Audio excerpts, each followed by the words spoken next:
Please subscribe and don't forget to press the bell icon to get notified whenever we upload a new video.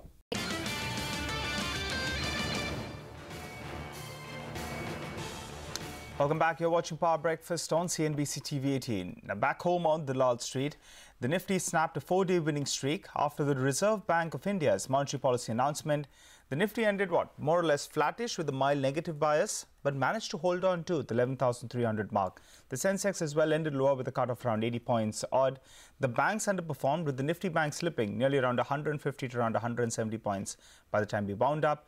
And the mid-caps, well, they were relative outperformers. They ended mildly in the green. But how's trade set up early this morning? Anisha Jain joins us, and she's going to run us through all the cues that she's tracking. Hey, Anisha, good morning. Good morning, Nigel. Well, yes, as you mentioned, we lost the 4-day gaining streak with the Nifty ending below the 11,350 mark. The markets took a tad bit of breather yesterday, and what underperformed was the Bank Nifty, as you rightly pointed out, down about 150 points. And if you see the intraday chart, you'll see that in the last hour, because of the RBI policy, there was a lot of volatility, an intraday range of around 350 points there. But as the RBI announced the repo rate hike of around 25 basis points, it ended around 160 points lower.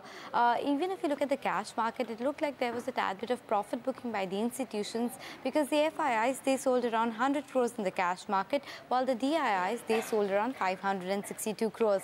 If you're watching out for cues for today from the global markets, well, they are a tad bit mixed. Well, in the US market, the Dow and S&P actually closed in the red as the trade war fears come back to the forefront, while the Nasdaq actually managed to close in the green, given the strong earnings coming in from Apple. With respect to the trade war concerns, we are hearing that the officials have confirmed that Trump administration is looking to implement around 25% tariffs on 200 billion worth of Chinese goods, and that is what is impacting the markets in Asia as well. Other than that, as was mentioning, Apple actually supported the tech stock yesterday. It could not reach the mark of that $1 trillion that we all were waiting for, but nonetheless up around 4 to 5%. Tesla also reported numbers after the bell, and that one saw a reaction of around up 11%. But the big other cue for the US market was the Fed policy decision, wherein they have kept the rates unchanged as was widely expected, but they have increased the economic activity assessment to strong from solid earlier, and that was the key positive. Europe as well ended in the red. There is an important BOE decision that we are watching out for today.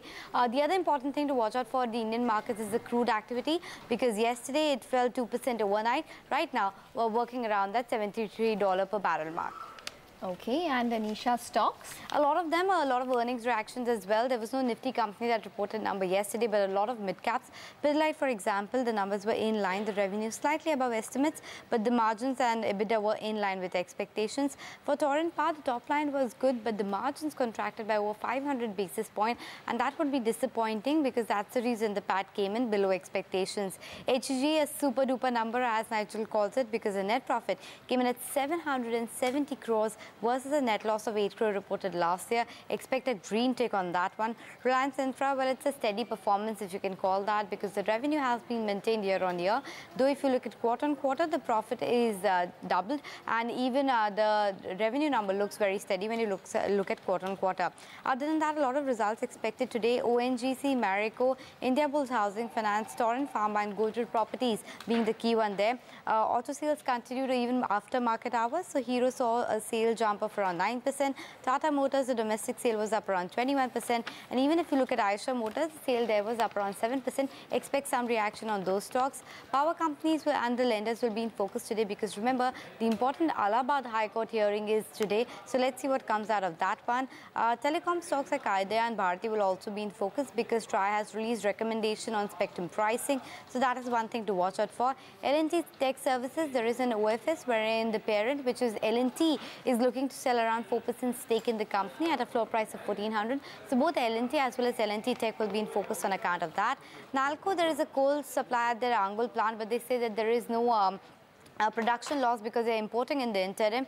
Gateway Distriparks, there's a board meet on August 9 to raise funds, to consider raising of funds. ICICI Bank would be important because they have warned of risk of reputation in a report to SEC, so that is important to watch out for. And lastly, on Excel Crop Care, the board has approved the scheme of amalgamation with a couple of companies, so that will be in focus as well. Back to you. We told you first, and it's official now. The Union Cabinet has approved LIC buying a majority stake in IDBI Bank, which will take the centre's stake in the bank below 50%. Also, sources say that LIC will have to gradually cut its stake in banks like Corporation Bank and Axis Bank to 10%. Sapna Das filed this report with the details. So with this cabinet note that has come in as far as the LIC-IDBI deal is concerned, I suppose most of the queries or doubts that were being raised in terms of the deal going through and how practical and feasible that would be, I suppose at least some of those answers will now rest. They have been clearly answered by the government. Number one, of course, and as CNBC TV18 had consistently reported, basically the government is relinquishing its management control in IDBI Bank in favor of LIC. So basically, now LIC will be the new promoter of IDBI Bank. That's one. Second, whatever cash infusion or whatever funds come into IDBI Bank from LIC, basically that should take care of the financial health of IDBI Bank. Possibly the capital requirements should be taken care of. The recapitalization requirement for the current financial year should be taken care of.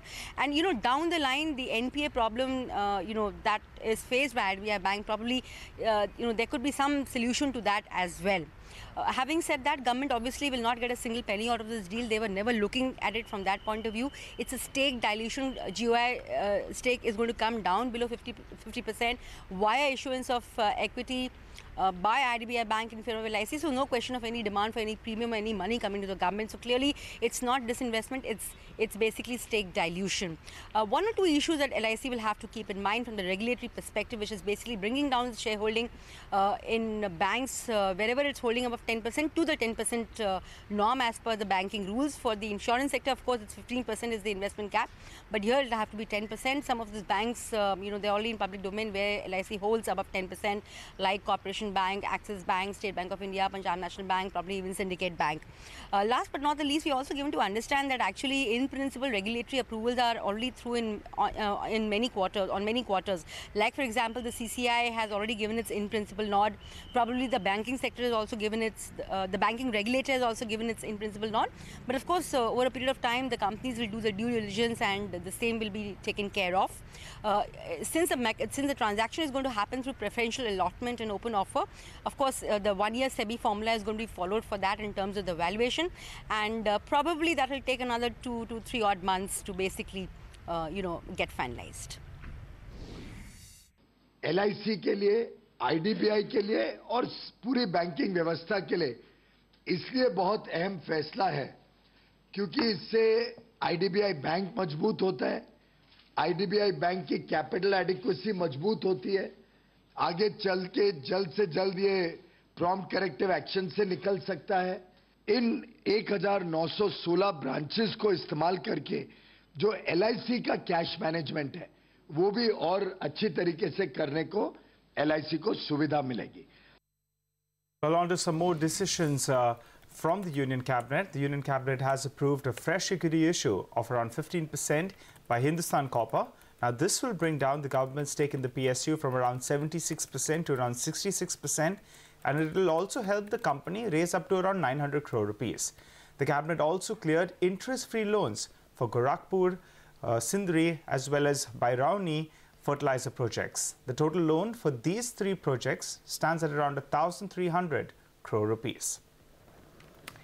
Well, moving on then, the Reserve Bank hiked the repo rate by 25 basis points to 6.5%.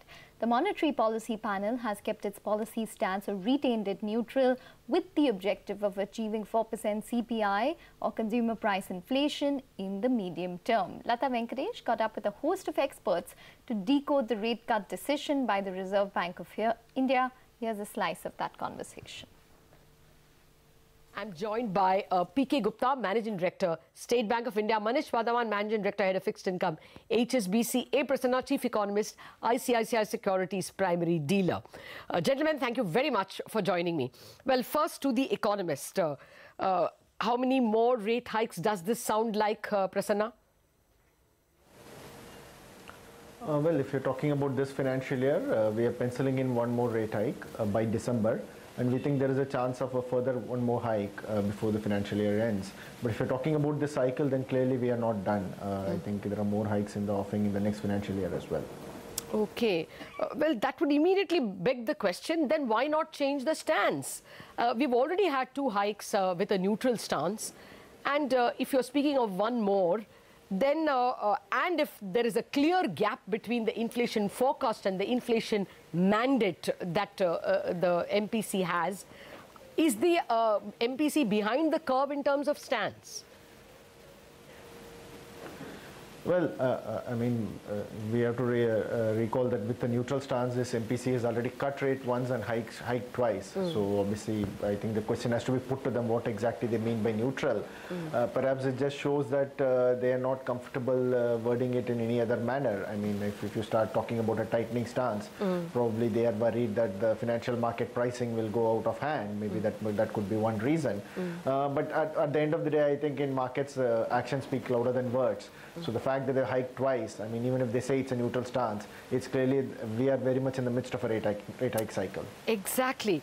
Then why did bond prices rise today after the rate hike and after the central bank put on the table inflation forecast, which quite clearly indicates that more work is left to be done on the rate hiking cycle, 5% in the first quarter of FY20. Manish, explain that to us. Why did bond prices rise? The yields actually fell from 7.79 to 7.7574.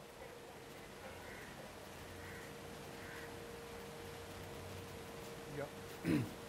I think first of all on the rate hike, I would call it an insurance hike which RBI has done, and the way the market has reacted is as market feels that there is a long pause which is coming from RBI, and it expects that for the next 6 months there may not be any action on account of the uncertainties which the governor and the deputy governor pointed out in terms of inflation numbers or currency wars, etc.